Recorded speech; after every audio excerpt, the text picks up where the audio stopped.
How to download YouTube videos without YouTube Premium. First of all, launch your YouTube application in your mobile device. And make sure that you're logged in your preferred account. Once you're on your home page, scroll through the video and select the video that you want to download. Then you have to open up the video.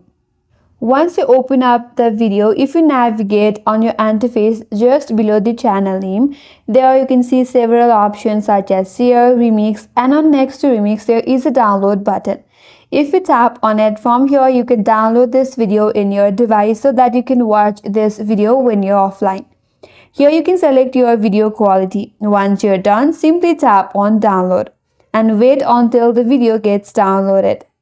Once the video is downloaded successfully, in order to navigate to your download section, all you have to do is tap on new at the bottom right corner and here head towards the downloads.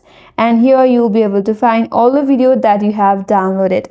So in this way, you can download YouTube videos without YouTube Premium. And that's all for today's video. Hope this video was helpful, and if you're new to our channel, consider subscribing. Thank you for watching and stay tuned for more videos.